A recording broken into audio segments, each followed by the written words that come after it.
You know that feeling when you just know something special is about to happen? That's what it was like. Sarah noticed my interest and told me that Jordan was a great guy but had been single for a while. She suggested I say hi the next time I saw him, which I did the very next day. I was on my way to grab a coffee, and there he was, sitting on his porch reading a book. I mustered up the courage to introduce myself, and we ended up chatting for almost an hour. We talked about everything from our favorite books to our love for hiking. It was so easy to talk to him, like we had known each other for years. As my trip was coming to an end, I started feeling sad about leaving. On my last night there, Jordan and I went out for dinner. It was nothing fancy, just a cozy little restaurant by the lake, but it was perfect. We talked about our lives, our dreams, and what we wanted for the future. When he dropped me off at Sarah's place, we shared our first kiss. It was like something out of a movie, fireworks, butterflies, the whole shebang. After I got back home, we kept in touch through calls and texts. It wasn't long before we were spending hours on the phone every night, talking about everything under the sun. We decided to give long distance a shot, and for the next few months, we made it work. We visited each other as often as we could. He came to see me in my city, and I went back to visit him whenever I could. Those weekends together were the highlight of my life at the time. As time went on, the distance started to become more and more challenging. We were both miserable whenever we had to say goodbye, and it was getting harder to be apart. So, after about a year of long distance, I started looking for jobs in his city. I was lucky enough to find a great opportunity, and I decided to take the plunge and move there. The one thing in our relationship that I felt was weird was his relationship with his mother, Pam. Pam and Jordan were very close. Jordan is a typical mama's boy, and Pam is one of those moms who don't think that anyone is good enough for their son. Her relationship with Jordan sometimes made me feel like the third wheel in our own relationship. One of the first instances that made me realize how close they were was when I had just moved in with Jordan. We had just settled into our new apartment and were still getting things sorted out. One evening, Pam showed up unannounced.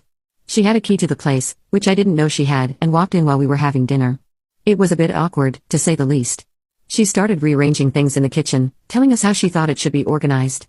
I tried to laugh it off, thinking she was just being helpful, but it felt like she was trying to impose her way of doing things on us. Pam's opinions often seemed to carry more weight than mine. I remember when we were choosing furniture for our place, we found a beautiful couch that we both loved. But when Pam saw it, she made a face and said it wasn't practical and we should get something else. Jordan agreed with her, and we ended up getting a different couch, one that Pam liked but I really didn't care for. It was frustrating because I felt like my opinions and preferences were being overshadowed by hers. After Jordan proposed, Pam almost became hostile towards me. While I was planning my wedding, she tried to take over and control everything, but I stood firm and was able to have the wedding of my dreams. Let me tell you, it was not easy. Pam was like a hurricane sweeping through every aspect of our wedding plans, and I had to be the sturdy rock that stood in her way. Right after we announced our engagement, Pam started calling me every day with suggestions and ideas for the wedding. At first, I thought she was just being helpful, but it quickly became clear that she wanted to be in charge of the whole thing. She would say things like, "You should go with a traditional church wedding, Amy. It's what our family expects." Now, Jordan and I had already decided we wanted an outdoor ceremony by a lake, surrounded by nature. It was something that meant a lot to both of us, but Pam wasn't having it. She even went as far as to book a church and arrange a meeting with the pastor without consulting us. Then there was the issue with the dress. I had found a perfect dress, a simple elegant gown that made me feel like a princess. But when Pam saw it, she wrinkled her nose and said, "Oh, that's nice, but don't you think it's a bit plain? You should go for something more extravagant, like a ball gown." She actually took me to another bridal shop and tried to get me to buy a huge puffy dress that looked like it came straight out of a fairy tale. It wasn't me at all, and I had to firmly tell her that I was sticking with my choice. She looked so disappointed, but I wasn't going to let her guilt me into changing my mind. On the day of the wedding, Pam tried to take over the coordination of everything.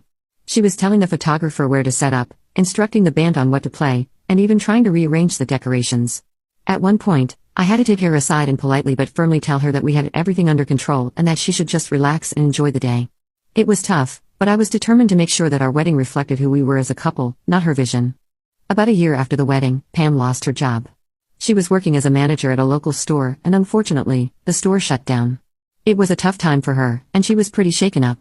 Jordan and I talked it over and agreed that until she could find another job, we would help her out with the rent. Pam's place wasn't too far from us, so it made sense to help her out rather than have her stress about finances on top of everything else. Pam started looking for a new job, but she kept complaining that it was hard to find one because of her age.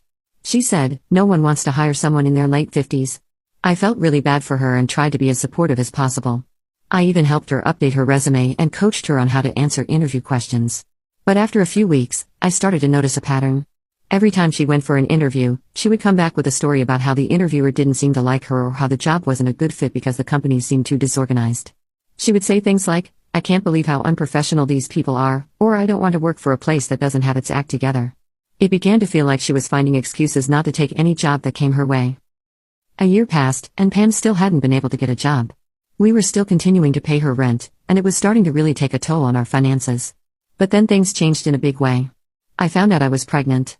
It was the happiest day of my life. I had always wanted to be a mother, and knowing that I was going to have a baby made everything seem brighter. Jordan and I were over the moon with excitement, and we started preparing for our little one's arrival right away. When I was about 8 months pregnant, I decided it was time to take my maternity leave. I worked in sales, and while I still received my basic salary during my leave, my main source of income was from the commissions, which stopped as soon as I went on leave. This meant our income took a significant hit, and things got a lot tighter financially. We were managing, but it was clear we couldn't keep up with paying Pam's rent much longer without seriously compromising our own financial stability. As my due date approached, the stress of our financial situation started to weigh heavily on me. I was supposed to be focusing on preparing for the baby and enjoying this special time, but instead, I was constantly worrying about money. We had savings, but they were dwindling fast, and we needed to make sure we had enough to cover any unexpected expenses that might come up with the baby. We agreed that we needed to have a serious talk with Pam and let her know that we couldn't continue to pay her rent.